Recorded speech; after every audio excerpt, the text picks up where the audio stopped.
Welcome to the History with Allie podcast. I'm Allie Harrison, your host, and today I'm interviewing Sasha Marks, the Tudor astrologist. Sasha, thank you so much for joining me today to have a conversation about Tudor astrology. Thank you. So can you tell me a little bit, you're a fellow American. We didn't really learn too much about the Tudors in school. How did you come to be so passionate about the Tudors?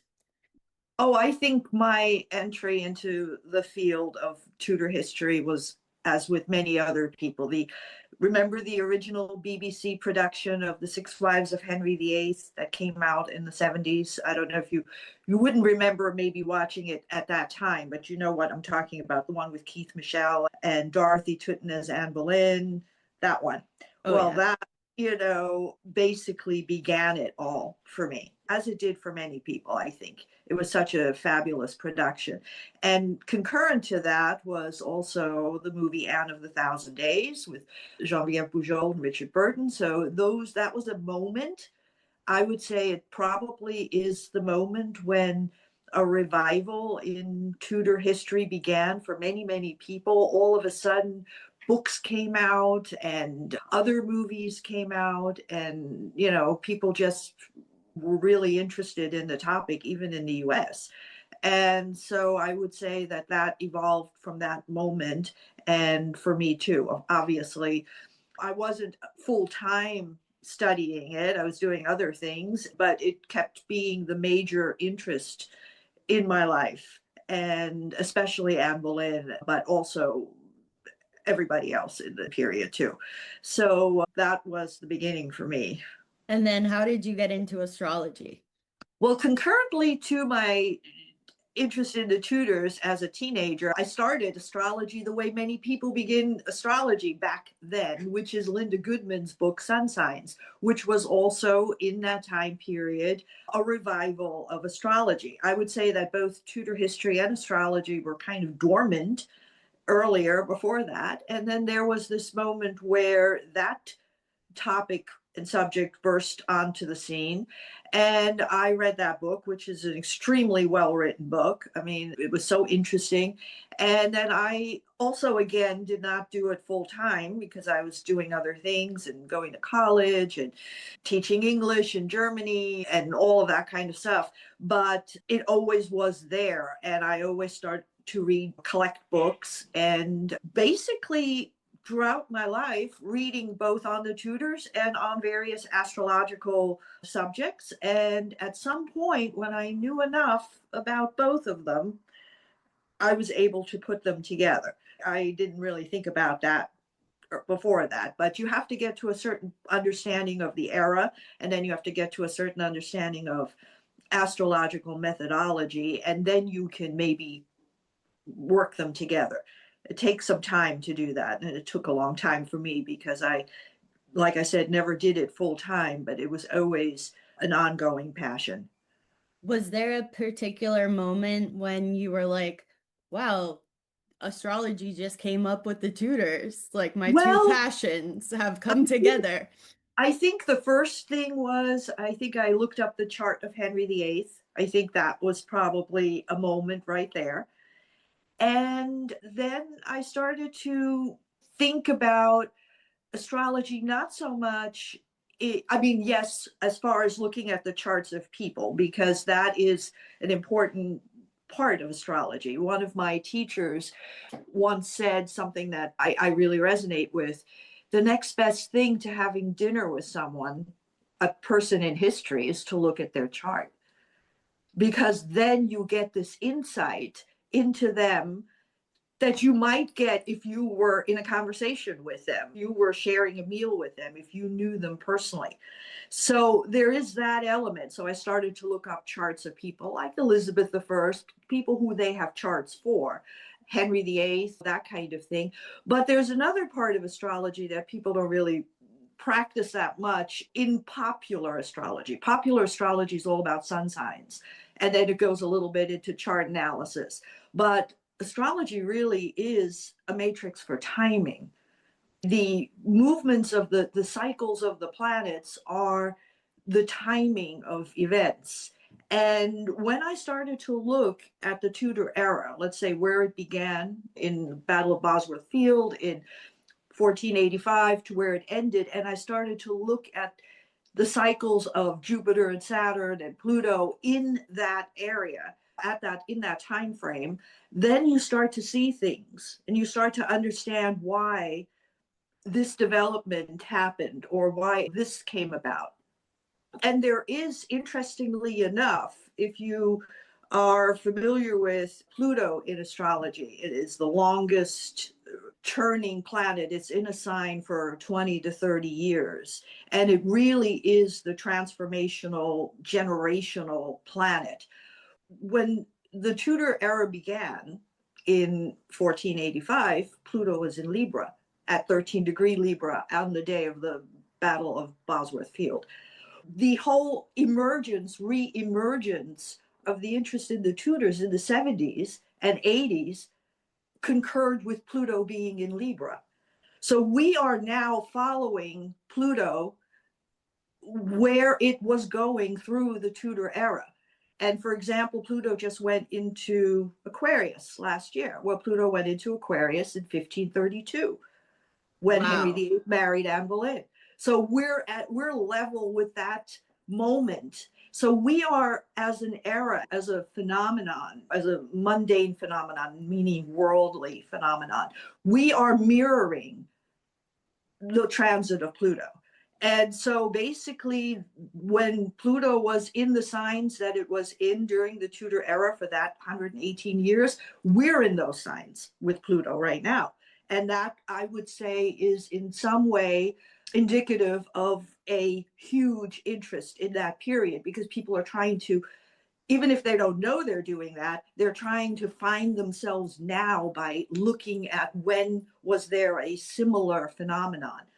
And I think that even without astrology, you could sit there and find a number of similarities between our world today and the world of the Tudors. The increase in consciousness, you could probably go and say that the beginning of the printing press is very similar to the beginning of the internet and AI. You could say that the current destabilization we're feeling right now is probably not much different than what people felt when they dissolved the monasteries. Do you see what I mean? There's many, many similarities between that age and our age. So we are basically mirroring it through the transit of Pluto. And so that would be another reason why not only me, but lots of people, many, many people are interested in that era. You have to account for all the books and all the movies and all the websites and all the Instagram accounts and the entire Tudor community in some way as a current phenomenon. And I would say that would be probably one way to look at it. I think that that's really powerful. That's very meaningful, because we really do have such a large Tudorverse community. So that's really beautiful that there can be those parallels. Like, there are always. And that's the thing. We think we live in a linear chronology because that is how our consciousness takes hold of our environment.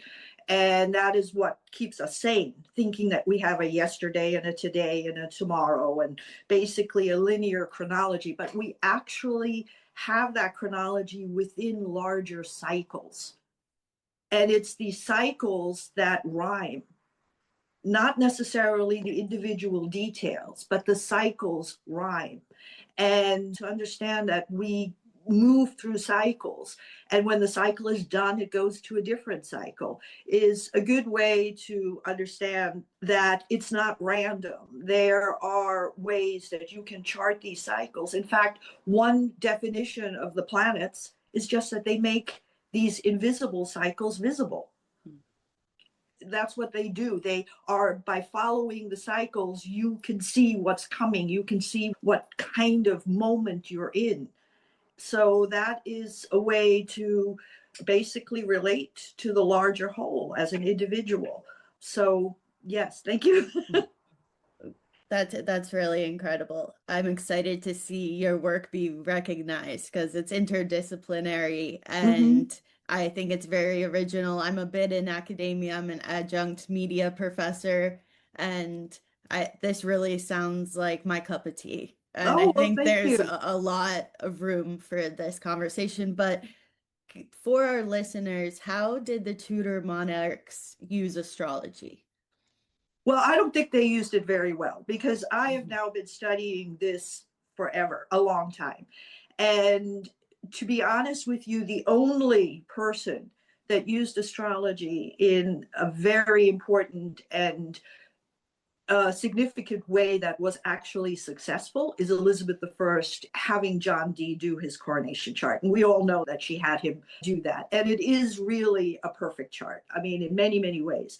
But basically, astrology back then, in the Tudor time, had nothing to do with your sun sign. It had nothing to do with, so what are you? Oh, I'm a Capricorn. It had nothing to do with that. This is popular astrology that came about in the 20th century. It was not how it was used back then. The job of the court astrologer, where there was one, was to elect timing, was to look and find the right moment to do something, get married, be crowned, meet up with this person, go to war. I think Margaret of Austria's father, Maximilian, used astrology for battles and wars and all of those kinds of things. But if you look at all the coronations, starting with Henry VII and going on to Elizabeth, if you look at all the marriages, I would say that almost nobody really employed anybody to really pick those moments because they're very, very bad on a lot of levels. And there are rules in electing a moment. And the most important celestial force to elect a moment is the moon. And because the moon moves around very, very fast, it goes in through a sign in 2.5 days, and it moves around the entire sky in 28 days, as we know. And so what you do is you find where the moon is functioning well, and you basically pick your moment for when it's functioning well.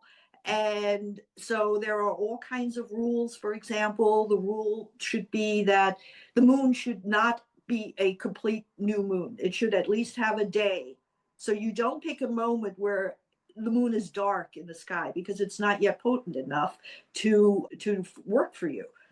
And you don't pick a moment when the moon is not in its best energy. And yet they did this over and over again, and I've written a lot of posts on it, and it would be fun to go through all the mistakes they made. But my feeling is either they had astrologers that didn't know what they were doing, or they didn't have somebody pick that day for them. They just used a different reason to choose a day. Henry VIII chose his coronation day with Catherine of Aragon as, was it Midsummer's Day or something? It was something like that. There were other holidays that they may have chosen instead, but then they didn't get the astrology right. And then there's all kinds of challenges because the idea in picking a date is the way something begins will carry the theme of that moment. That's why you choose a beginning moment. The way something begins, the theme of that moment will be carried through its lifespan. So, to answer your question, I'm actually amazed that I don't find a lot of better work. But maybe if they had, the entire Tudor age would not be so interesting because who is going to say, okay, we're going to pick a date that will allow you to break from Rome or something like that? You know what I mean? It would have maybe run more smoothly if they had picked better moments. But what we ended up with was a very tumultuous era that changed many, many things, and not by their own volition either. It kind of just came up. So that, I hope, answers that question. I think John Dee was the only person who really knew what he was doing, who chose a moment for Elizabeth that was actually phenomenal. And obviously, he did her a very good turn.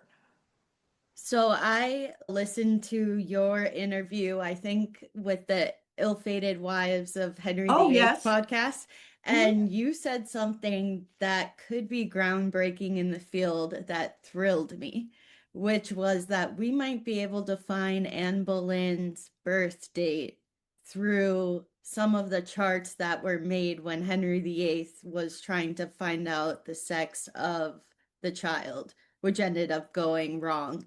Do you think that her birth date is buried somewhere here? Well, I have a theory on Anne Boleyn's birth date. I am doing work right now on the Boleyns.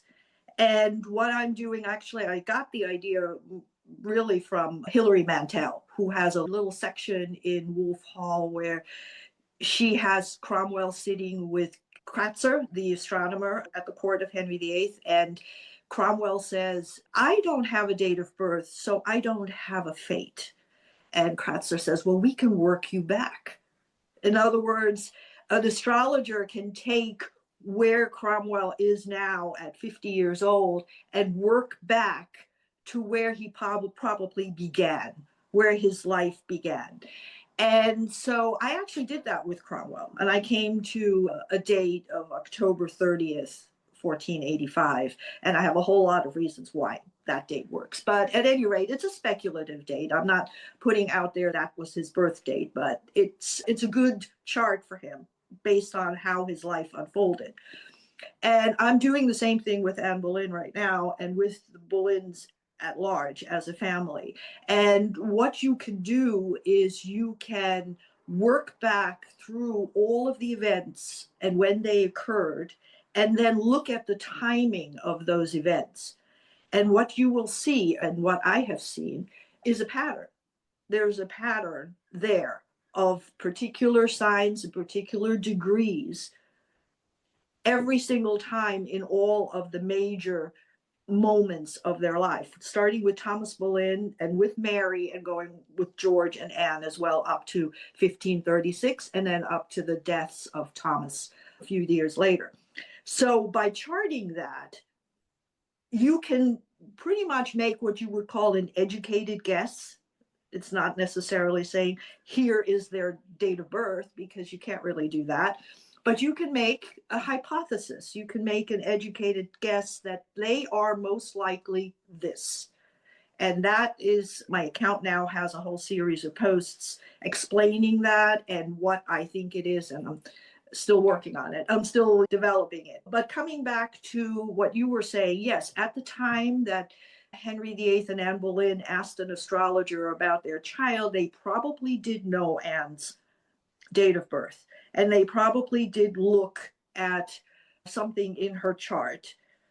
But it also could be that the other form of astrology that was practiced wasn't just electional, it was also what we call horary, which is you ask a question, and the minute you ask an astrologer a question like, will I get this job?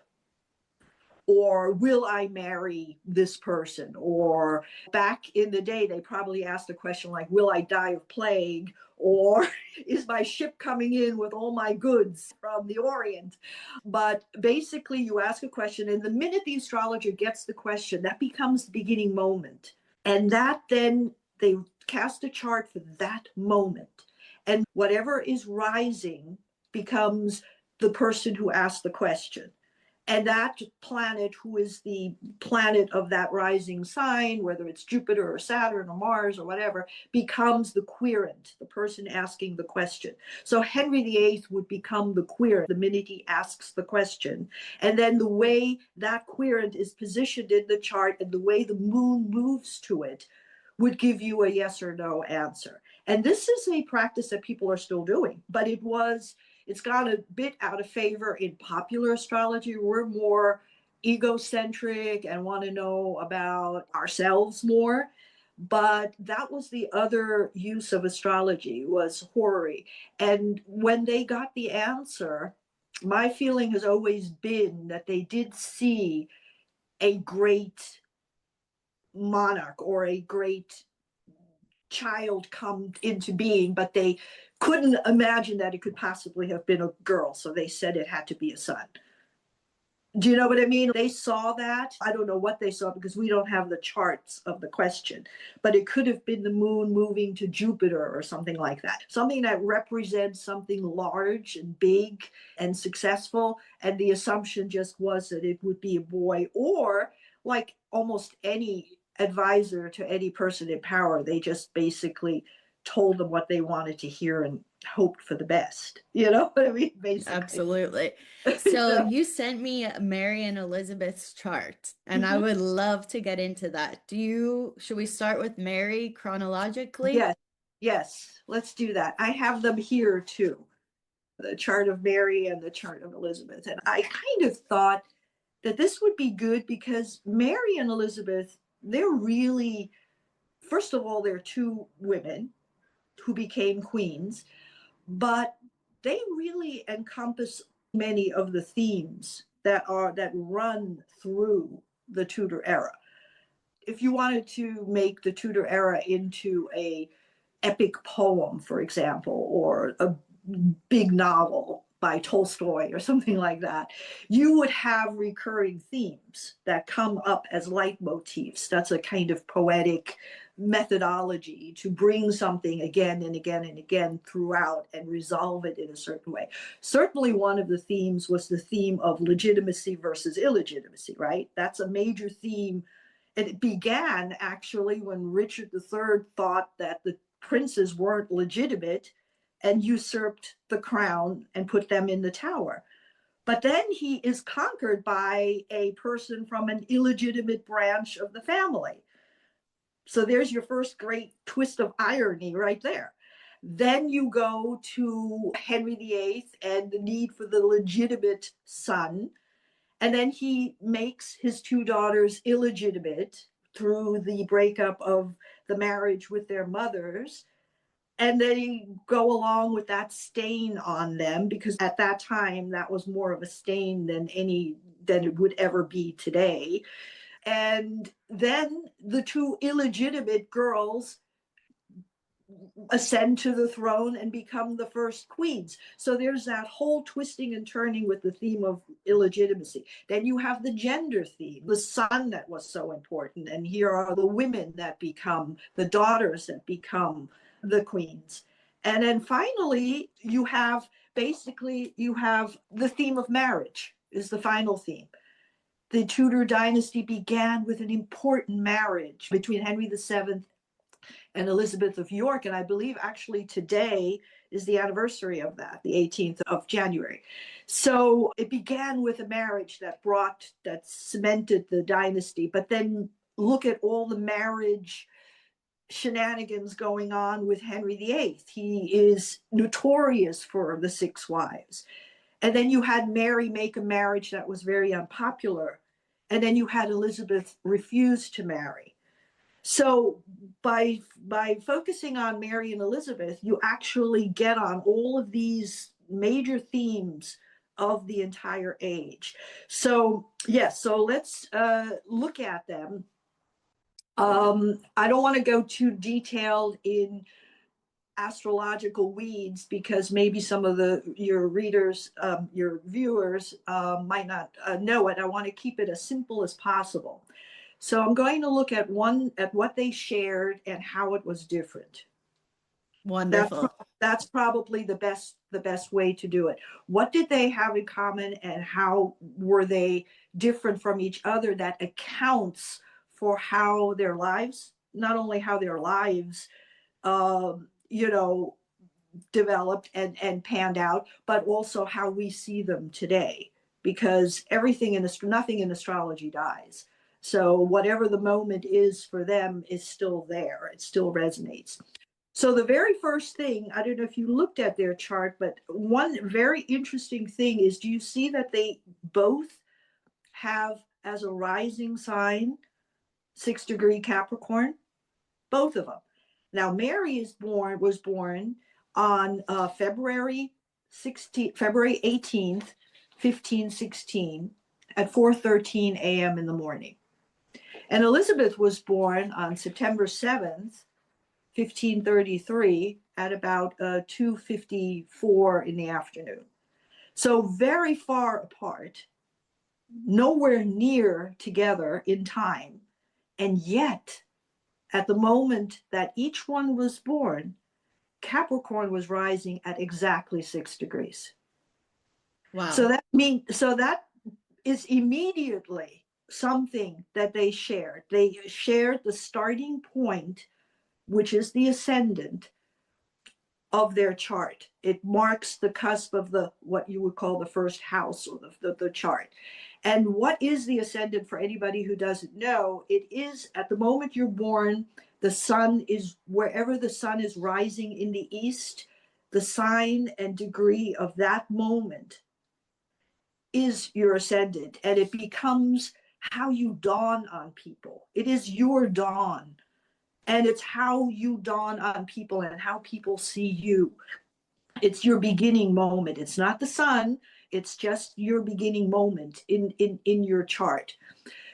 So I think that's, first of all, incredibly phenomenal that they both share that they both not only have Capricorn rising, but 6 degrees Capricorn rising. So your immediate interpretation of that is, in one way or another, they're going to be in the same boat. That's They're fascinating. going Yeah. to be in the same boat one way or another. And they are. They are both the unwanted daughters, not that they weren't wanted at the time, but they were not enough. They are both the insufficient daughters that didn't solve the dynasty problem for their father. They both had mothers that were then discarded and treated badly. They both suffered great trauma over it, and they were both declared illegitimate. And all of that is contained in their exact same rising moment. So basically, what happens is the planet that is in charge of the sign on the ascendant becomes your ruling planet. So, who is in charge of Capricorn? It's Saturn. They are both daughters of Saturn. And Saturn, in the Tudors especially, and even still today, but more back then, was very much a malefic energy. People did not like Saturn. I mean, basically, Saturn was the last planet you could see with the naked eye, and therefore Saturn became the limitation, the restrictive energy, death, the Grim Reaper, all of that. Today we look at Saturn a little more charitably. We say, well, what doesn't kill you makes you stronger, and we all have challenges, and life is, when Saturn is that taskmaster that makes you work hard and do things you don't want to do, like go to the dentist or study or pass your exams, those kinds of things. So we look more charitably today on Saturn than they did back then. But back then, Saturn was basically the greater malefic, and you're trying to avoid Saturn wherever you can. So the fact that they are both daughters of Saturn is not surprising, because that is pretty much the same as being the daughter of Henry VIII. I mean, isn't it? Wasn't he the malefic force on their lives? You Yes, know, and because of the illegitimacy, there's even the question of, are they really sisters? And to me, this similarity in their chart, it kind of works towards that connection. oh, I mean, absolutely. yeah. There's no question about that. There's no question about that.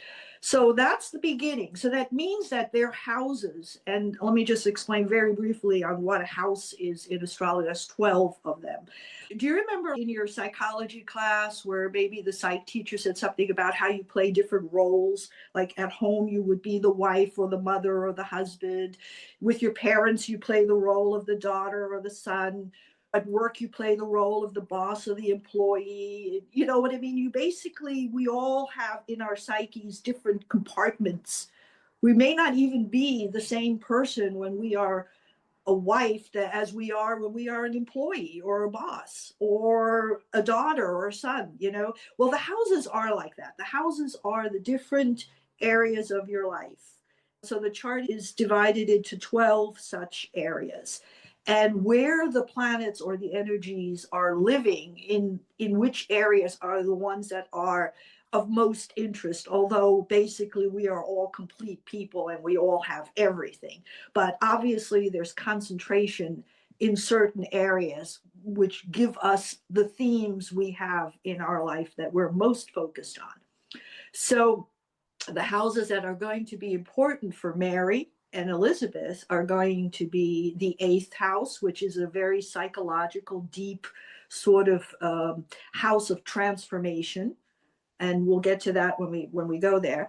The 11th house, which is the house of Hampton Court. In all Tudor charts, the 11th house is Whitehall and Greenwich and Hampton Court. It's the court, it's the area of life where you're functioning with your politics and your groups and your different factions and which faction are you a part of and all of that kind of thing. The 11th house is very, very strong in the Tudor era. In fact, Henry VIII has his sun in Cancer in the 11th house. So that's the center for politics, for the actual day-to-day activities like that. And the other house that's going to be important for the two queens is the 7th house of marriage, obviously. Okay, so now we're bringing all the themes together in these particular areas of the chart. I mean, we could talk forever on their charts, but I have to kind of winnow it down to just the most important thing. So when Mary was born, let's start with Mary, because she has something that Elizabeth has as well, and we're going to look at that. That's the good place to compare and contrast them. Did you know that Mary was born on a full moon? No, I didn't. That's She interesting. did. She did. And not only when we look at the moon in the sky, we see the moon full for a few days, I mean, a day or two. But actually, there's only a 2-hour period where the moon is full exact, where the opposition of a full moon is an opposition of sun and moon. And what's happening is that the sun is fully illuminating the moon by being directly opposite it. So there's only a very short moment, a moment of about 2 hours, where that opposition is exact. And it was exact at 4:13 a.m. when Mary was born. I'm sure Catherine of Aragon didn't see it because I'm sure she had her room all closed up and the curtains drawn and wasn't looking outside the window. But if she had looked outside the window or was able to see it, it would have been a bright full moon that was high in the sky. And not only that, but exact at 8 degrees each. So in astrology, the more exact the aspect is, the stronger it is. You could be on a full moon and have a variance of 10 degrees, but Mary actually had it in the moment. So that means this full moon for Mary was a very important astrological signature. And what a full moon, when you carry a full moon inside you, when you're born on a full moon, that means you have an opposition inside you, an opposition between the sun and the moon. And that opposition is a polarity. It's a conflict that is difficult to reconcile. Because which side are you going to go on? Are you going to go to the side of the sun, or are you going to go to the side of the moon? And they pull you in different directions. So basically, the theme of Mary's full moon is Pisces and Virgo, because her sun on February 16th, February 18th, I keep getting the 16 and the 18. One is the year, one is the day. On the day that she was born, the sun was in Pisces. Remember, we are in the Julian calendar, so everything is a 10-day difference to what we have today. Today, February 18th would be Aquarius, but back then it was already in Pisces. So the Pisces sun is what gives her the compassion, the empathy, the mystical kind of way of being, the complete devotion that she has to God, to her mother. Pisces is a sign that is without boundaries. When you are in the Pisces area of life, you are like in the ocean. You are like in that place that is beyond the structures. Pisces has no structure.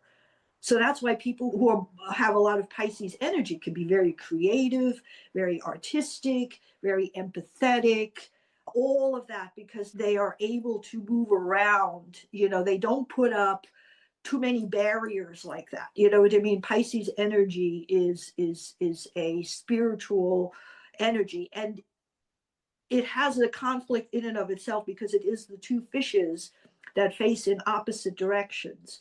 So anybody born with a lot of Pisces energy will have certain conflicts in their life where they don't know which way to go.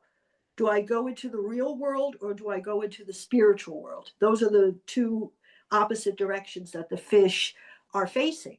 And we know that Mary was put to that test when her father demanded that she admit that she was illegitimate, that her parents' marriage was void. That is the fish going in one direction, the direction of the real world. This is the reality, whether you like it or not. But she was totally conflicted because she wanted to go in the other direction where God says, well, that's not true. And her faith and her belief in the larger order says that this is not so. And that was an incredible struggle for Mary for many years, for several years, until she finally relented and went into the one direction to get back into the good graces of her father. So you can see that those two fishes, that Piscean central dilemma in her right there.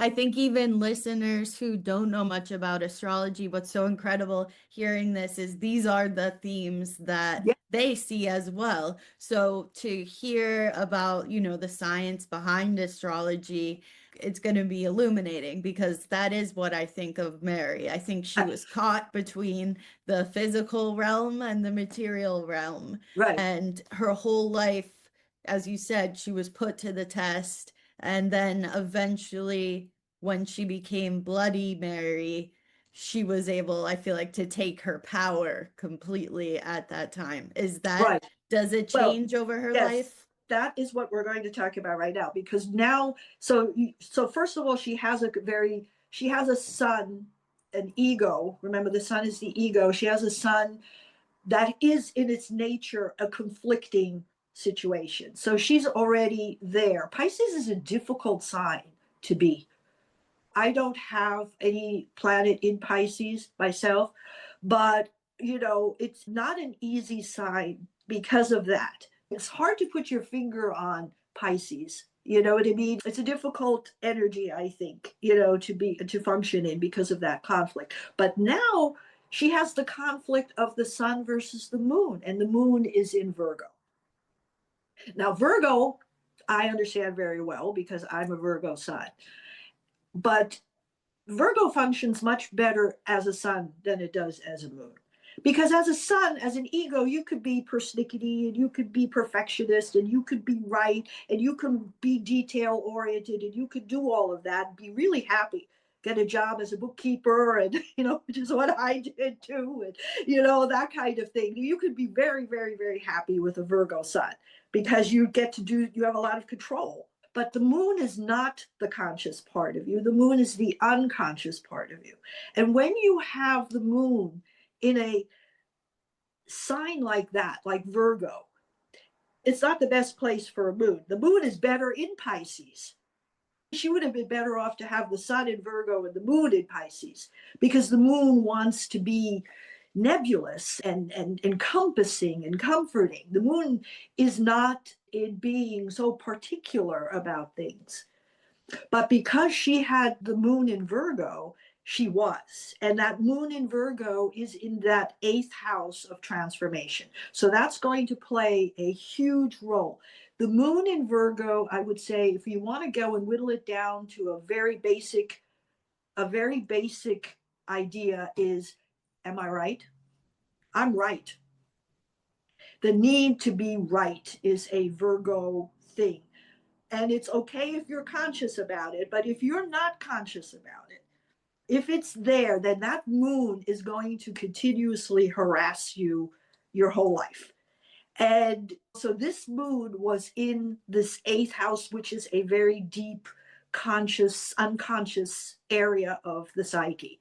So this moon is what caused her constant, that drive to have it the way she needed to have it. And later on, obviously, when she became queen, I would say that moon took over in a lot of ways and became that need to have things the way she felt was the right way to have it. It basically goes just from being right to being righteous. There's a difference between being right and being righteous. That is very interesting. And it's a great summation of her. That's very Absolutely. So that's the Virgo moon. So one other thing you can definitely see about Mary is contemporary dialogue that there is about her. Obviously, the people who are resurrecting Mary's reputation are way more attached to her Pisces sun. They go on about how she was compassionate and empathetic and a good person and loving and all of that. That's the Pisces sun part of her, and it is there. We're not denying that it's there. And the Bloody Mary thing is the Virgo moon, and that's more unconscious. And so when you see people, generally people who have a great controversy about themselves, somebody like Richard III, for example, or Mary here, people who are in the midst of a controversy about who they were they a good person or a bad person? Are you a good witch or a bad witch? They generally have an opposition. They have an opposition in their chart. And that opposition in their chart explains why a certain segment of the population goes to the one energy and another segment of the population actually sees the other side of them. And so one who we will not name also has a full moon if you're American. So basically, and there you have it right there. Again, the polarity. Richard III had an opposition, not between sun and moon, but between sun and Mars. Sun in Libra makes him the just king. Mars in Aries makes him the killer of the princes in the tower. So basically, that's what you're looking at with Mary. And when we go to Elizabeth, we're going to look at her opposition. But Mary's is definitely, I would say, a very challenging thing that she had to carry around with her, this full moon. This full moon helped her in some ways. It gave her incredible strength and boldness, but it also just tore her apart on the inside as well. But here's the thing that she had and that Elizabeth also had. Are you familiar with what a T-square is? No. Have you ever heard of that? Okay. A T-square is a common signature. It's not rare. It's fairly common, but not everybody has it. It's when you have an opposition like this moon sun, and then those two planets go and make a further square to a third planet. And that third planet becomes what is known as the apex planet. And that third planet then becomes the driving force. It's almost like the third planet is the chauffeur and the two, oppositional planets are the backseat drivers that are bickering with each other. And the third planet is the one driving the car. That's probably the best way to describe a T-square. It's a very dynamic signature that many people have, most very super successful people have, because it's a driving force. It gets you up in the morning. It's like, let's go, let's go, let's go kind of thing. And so what happens is the conflict presented by the opposition tries to get to be resolved by that apex planet. That apex planet tries to sort it all out, tries to work it through. And so when someone has a T-square in the chart, you look at the apex planet and then you see what choices they're going to make to try to work out this inner turmoil. And the apex planet for Mary is Saturn. It is the malefic. It is not a nice planet, okay? It's not Neptune or something. It's Saturn, and it's Saturn in Sagittarius. So what do we know about Saturn? We know that Saturn is a hard driving, challenging type situation. We all need Saturn in our chart. If we didn't have Saturn in our chart, every one of us will just stay in bed all day long. Okay, so basically, Saturn is important. But for Mary, it's in the 11th house. So now you're dealing with politics, you're dealing with factions, you're dealing with what group does she belong to compared to what group someone else belongs to. And Sagittarius is the energy of higher purpose. I also have Saturn in Sagittarius, and my whole life has been about what is the meaning of life. And my work has always been about what is the meaning of Saturn is higher purpose. And it basically is reflected in organized religion, in education, in publishing today, but maybe not back then. It is basically a higher purpose energy is Sagittarius. So what does Mary latch onto? She latches onto the Catholic Church, which is Saturn in Sagittarius, right there. She latches onto that higher purpose. The whole, my understanding, and the most generous way to look at Mary in relation to the Marian persecutions is that she had a higher purpose for the souls of those people who would not come back to the fold. It didn't help the people that had already decided they wanted to read the Bible and do all of that. But from her point of view, she was thinking of it in terms of a higher purpose thing. We have to try to at least give her that as far as her motivation for it. And I am not familiar enough with all the ins and outs of Mary and that situation to be able to say, well, when did she do this and when did she do that? But basically, Saturn in Sagittarius is that quest for a higher purpose, is that quest for meaning. And it usually, in the society of the Tudors, it most reflects the religious conflicts. Sagittarius is both the Catholic Church and the evolving Protestant Church, depending on which one was in power. And it was church in general. It was belief. It was faith, which was basically driving force of the entire era. So Mary is a person who has this inner polarity that she then resolves with Saturn, with a malefic energy. So basically, yes, Mary, I think I've always thought to be the most tragic of all the people in the Tudor era. And as you can see, she was given a very, very challenging hand. She really was. But she also had some amazing stuff. She had, for example, right next to the ascendant, do you see where the ascendant is at 6 degrees? And then you see Mars at 14 degrees Capricorn. Well, my goodness, 14 degrees Capricorn is, I believe, if I have it correct, was the Mars of Henry V. It's the general's Mars. It's the way she rode into London for her to claim her throne. It's an incredible fighting spirit. Yeah. And it's exactly opposite her father, who was 14 degrees Cancer.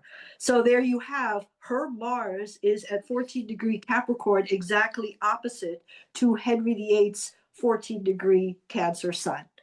Wow. And so there you have the synastry right there and the relationship. And then her mother, Catherine of Aragon, was also a Capricorn sun. So she had a lot of Sagittarius, but Capricorn was her sun. So she basically fought for her mother. That's an amazing signature. If she had just done a few things a little differently, she could have been the basically warrior queen of the Tudors. Then she also has Venus in Pisces. Venus in Pisces is very elevated Venus. And that's the signature of when people talk about her love and her devotion. And of course, she was very much in love with Philip. And so she has a lot of really, really good qualities, but she also was a pivotal person, I think, her role that she was forced to play, regardless of who she really was. She was forced to play a pivotal moment of the Tudor dynasty. She was forced to take on the maleficness of Saturn in order to have things go a certain way. The other thing about Pisces is that it is the sign of the martyr. Was this challenging sign for her, and the way it all turned out, a kind of martyrdom in some way? Do you know what I mean? Basically, you know, that's an interesting angle because Pisces is the sign of the martyr as well. So there's a tendency to think of oneself as a martyr in Pisces, possibly, you know. Anyway, so that is what I wanted to bring up with Mary. I wanted to bring up one more thing. Yes. And that is in the seventh house of marriage. That's where she has Jupiter. So obviously anybody that has Jupiter in their seventh house is going to be married, most likely, or at least have, if you're in the modern world, a major relationship, because Jupiter is about expansion. And so the fact that she was absolutely going to marry and have that marriage be significant, obviously in the end to her detriment, but still she managed to get it and be married, is shown by Jupiter in the seventh house. That would be a destiny right there, that she was going to engage with an important marriage, you know, and she did. So I wanted to bring that up because the seventh house for Elizabeth is so very different.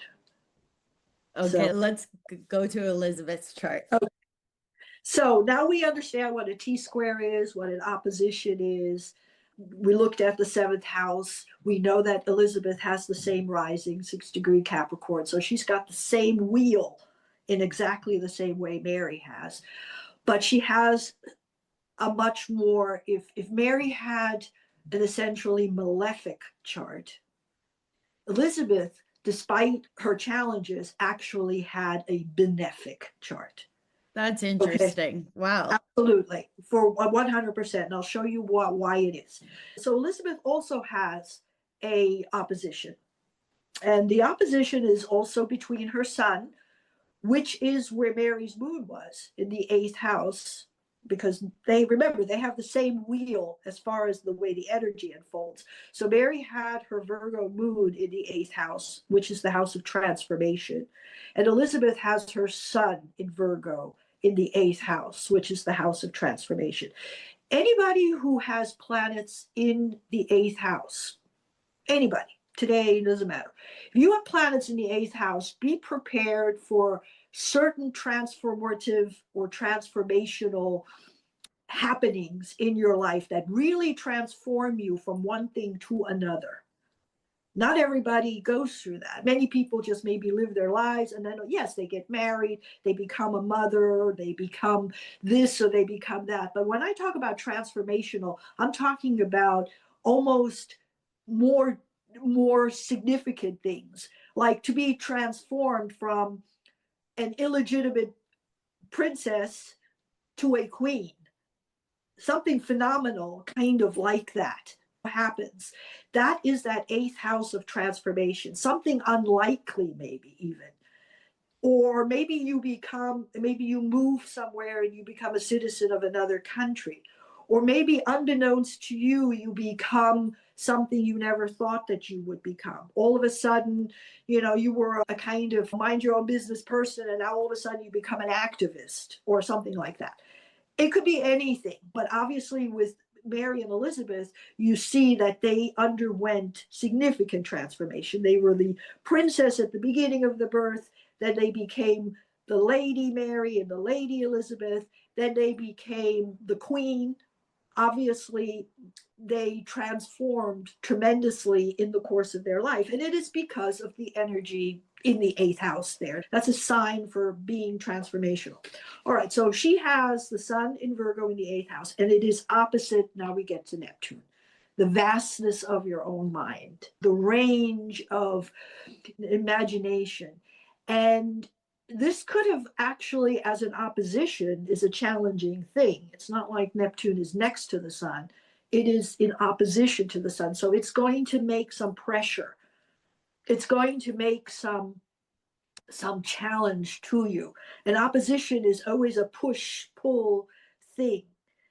And obviously, to have Neptune opposite the sun can go in so many ways. And it can go in so many ways that is really wrong. Like you could become a substance abuser to get away from your ego, is an example. But I think, and you would agree, that Elizabeth had her head on pretty straight. So there wasn't really any danger with the Neptune becoming hindrance to her. I would say she tapped into it a little bit when Mary was queen and she pretended to go along with the Catholicism and she pretended to go to church and then she pretended to be sick, and all that whole thing is probably that Neptune kind of like saying, hey, how about doing this? Because Neptune is about falsification in a lot of ways. It's that things are not as they appear, is the Neptunian way. That's why it's associated with lying and it's associated with glamour. You know what I mean? If the person who is all glamorous because of their Neptunian signature, maybe not really glamorous underneath. Do you see what I mean? It's illusion. It's sleight of hand. So, she had to do that throughout her whole life. Yes, exactly. She's much suspected, and the Thomas Seymour incident, like that's very interesting. It comes up in the chart. Absolutely. It's that Neptune opposite. But I think the way it comes up the most, the way it really, really shows that opposition that she has here is in the proliferation of her image, is in the paintings. It's in the fantastical nature of the paintings. Remember, Neptune, the vastness of your own mind. So that means anything goes in your imagination. So she allowed herself to be represented in all of these fantastical ways.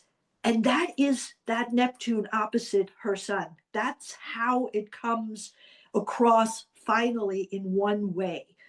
And it becomes across also in the elevation of an ideal. Remember when Neptune was discovered? It's around 1840s. So you've had the Romanticism, you had all of that Wordsworth and William Blake and all of that new ways of looking at everything. You also had the beginning of photography, which is a proliferation of your own image. And then you also had a certain idealism that reigned through the Victorian period, an idealistic sort of thing. One way Elizabeth tapped into this Neptune is with the whole idealistic notion of the Virgin Queen. She takes something that's a little bit, problematic for her, and, she's supposed to be marrying somebody and bringing about the next heir. That's the reality. That's the Virgo sun. You're supposed to be doing that. But she turns it into a Neptunian fantasy of some ideal notion of the Virgin Queen. She takes a bad thing or a negative thing and she makes it into a glamorous Neptunian thing of the imagination. She becomes the queen of the imagination. And that is how she took care of this opposition that she had inside of her. And let me tell you one more thing that's really, really interesting. There is a chart for, pardon? Okay. There is a chart for England. The chart for England is 1066, Christmas Day at noon, because that is the moment that William the Conqueror was crowned. He was crowned on Christmas Day, December 25th, around noon, and he was in 1066. Remember, he came over earlier, but then at that point he was crowned. Okay, that is the chart that astrologers use for the chart of England, because that's the moment that the New England emerged, okay? And the moon in that chart is at 29 degree Pisces. And the Neptune in Elizabeth's chart is 29-degree Pisces. So that imagination that she hooked into is actually the energy of the moon for England. Wow. That is why she cannot get rid of, no matter how many flaws you want to find in Elizabeth, and how many things she didn't do right, and how many people she killed in comparison to Mary. She's carrying the moon of England, the emotional reservoir of England, right there. And that is why she is the reputation that she has. And that is why I say she was given a more benefic chart than Mary was, because she was given that opportunity and she grabbed it and she used it. She would have never known about it because Neptune was not discovered. No John Dee could have ever told her about this wonderful placement that she had. But that doesn't mean it didn't function. And so Does basically, destiny play a role in it? absolutely. I believe, and I don't say it all that much because it sounds a little woo, but I believe that the entire Tudor dynasty was there to bring Elizabeth about. I That's love what that. I believe. That's what I believe, but it's not something that anybody can really prove. But one way to prove it is with this Neptune in the moon placement of the chart of England. She's the best fit. She fits something, and I have a post about it. It goes beyond that too. That England chart has other things that align with Elizabeth. But basically, that image, she tapped into the deepest emotional being of the country when she had Neptune in that place. And And she was the last, after her was a Scottish king. right, So, exactly. so it's Exactly. like the end of England It's the end. Well, it's the or end the of height. right. And remember, don't we celebrate it even still today with all the Renaissance fairs? And somebody plays the Queen of England, somebody plays Elizabeth in the Renaissance fairs, and we still have that, and we associate that moment to a certain emotional connection to England. Not that it's real or ever was real. Remember, Neptune is not about being real, it's about illusion, it's about fantasy, and it's about imagination. And so she carries that in her chart. But I want to go to two more things. She also has a T square. And where Mary's T square of her opposition apexed out at Saturn, Elizabeth's T square, her opposition, apexes out at Jupiter. And that is where it is the absolute destiny that she became queen, because Jupiter is the one that is running this show. Jupiter is her chauffeur driver, and Saturn is Mary's chauffeur driver. So basically, it's Jupiter here in Sagittarius, also in the 11th house of politics, is Gloriana. That is how that is her good fortune. Jupiter is the greater benefic compared to Saturn, who is the greater malefic. And Jupiter brings fortune. And by being the apex of her T square, Jupiter brought her that long reign, that golden age, all of that is how she managed it. And she was dealt a much better hand. There's no question about it. Even though she had her challenges too. And where's Saturn in her chart? In the seventh house of marriage. Remember, Saturn is blockage and restriction and challenges. And she could never bring herself to marry because Saturn is in that place where you want to be married. Do you know what I mean? That area of your chart where you want to fulfill with a marriage. Now, this doesn't mean that anybody that has Saturn in the seventh house is never going to get married. That's not what it means. And what it means is that Saturn will definitely create boundaries around any marriage situation that you might have. Or you may marry an older person. That's another way Saturn in the seventh house can come up, that you marry an older, wiser person that kind of teaches you things. And there's a lot of people that enter marriages and have that. That might be another thing. But for Elizabeth, it was the end, the final no, that she could not go there. And she managed to solve that Saturn in the seventh house issue with that T-square, with that Neptune and Jupiter. She got around it. It didn't matter in the end for her, even though a lot of people were upset about it and caused a lot of consternation. And she used the whole marriage thing for political purposes and all of that kind of thing. She got around it. She was able to contain Saturn, put it that way. She had the ability to keep Saturn just in that house and not bother her that much. Whereas Mary, because Saturn was the apex of her T-square, she couldn't ever get away from Saturn. The malefic planet was always there, giving her a hard time. So to manage your Saturn and to work with Saturn is one of the great goals of life. If you think about life as overcoming challenges, as overcoming trials, as working with your shortcomings, Saturn represents everything in your psyche that you might find hindrances to things or fears or all kinds of psychic traumas, all of that kind of thing. And your job in life is not to just give into it, it's to work against it and to make it work for you. And it takes your entire life basically to do that. It's not something you just do at 25 years old. Okay, I'm good now. It's basically a lifelong process. But when you get to your second Saturn return, which is around 58 years old, 60 years old, it's a good idea for you to have a really good relationship with Saturn, however it has manifested in your life.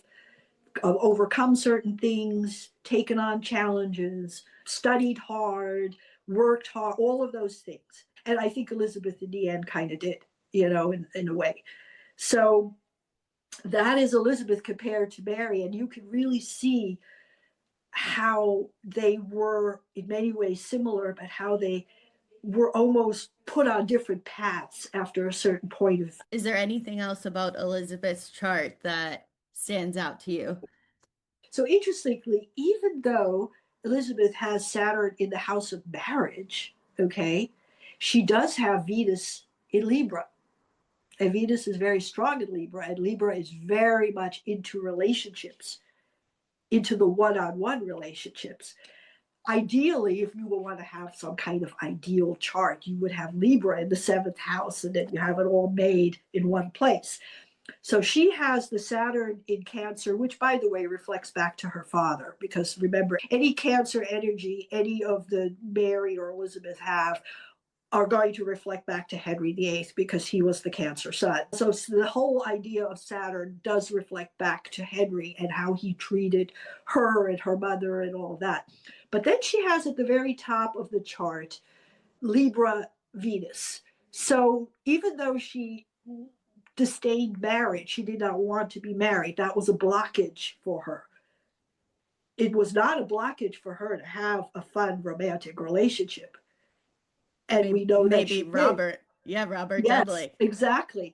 And so it was absolutely not out of bounds there. She loved flirting. She loved the Libra Venus. I mean, Venus in Libra is a wonderful, wonderful energy to have if you want to be a social butterfly, and if you want to be in romantic interludes, and if you want to have fun and dance and do all of that. It's an absolutely brilliant placement. So she basically had that. So that is a thing to keep in mind. She was not a person that did not want those kinds of relationships. And she had brilliant relationships with all of her advisors. I mean, William Cecil has the sun at 0 degree. Has his sun at 0 degree Libra, and she has Venus at 4 degree Libra. That's a connection between her and Cecil right there. So that is an important basic thing. My whole theory of the Boleyns and of Anne Boleyn's birthday, which we could talk about at another time because we could go forever, is Elizabeth's moon in Taurus. Elizabeth has the moon in Taurus, which is a very safety-oriented moon. One of the other themes of the Elizabethan reign is the theme of safety. That's why they had the whole spy network. And they had all of that to keep her safe, and her need to keep safe, to keep the people safe and not engage in war. So that whole I bring you great quietude, all of that kind of thing is that Taurus moon. Whereas Henry VIII had a moon in Aries, so he wanted to go conquer France and be the warrior moon. Where Elizabeth is in Taurus is the safety moon, the moon is safe in their country and in their comfort. And that moon is extremely important to the Elizabethan age. There's many things about her that are seen in the chart, major qualities of her personality and of how she ruled. This Taurus moon to me is the connection with the Boleyns. And so was Elizabeth destined? I say yes. I personally say yes. I mean, I see that. I know that there's different ways to look at things, and it's not exactly scientific to look at things like that. But I also have a very strong Neptune.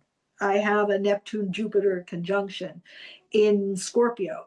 And so that Scorpio obviously is the Tudor era. All the scorpionic things that go on is very much of a Tudor era. And then it's Jupiter, Neptune together is the vastness of my own mind. I can't get away from thinking like that. I am very expansive in my mind and my thinking. And it's one of the reasons why I love the interdisciplinary. I can't just stick to a single road on how to look at something. I have to bring things in from the unexpected areas in order to make sense of what I'm looking at and for my interest in the Tudors. So basically, that's who I am. Well, where can our listeners find you? Well, on Instagram right now is Tudor Astrology, the Tudor Sky. And so I'm there. I post once or twice a week. I have other things going on. I can't do it like totally full time, but I'd like to do more full time. I really would like to do more videos and more podcasts and that kind of thing. I have just kind of basically relied on mostly on my writing and graphics, making pictures and all of that kind of thing. But I'd like to expand as well and do that. But yes, so that's my Instagram account. And I try to come up with things that are interesting, connections with different people in the Tudor era or how it connects in different ways, things that people would not know, you know. Absolutely. And I hope you'll come back because I have a lot more questions for you. Like I want to get into Mary Queen of Scots and Elizabeth. Oh, And, yeah. I want to like get into the succession. So I do hope you'll come back again. And I thank you so much for taking the time to talk to me today, sharing this knowledge with me and the listeners. I want my listeners to know that this is all of your original work and we haven't heard this before. And you are the source for Tudor astrology. Well, So thank you. I hope that my listeners can find you. I hope we can speak again. Thank you so much. It's Thank you, been a Ellie. pleasure. Thank you very, very much.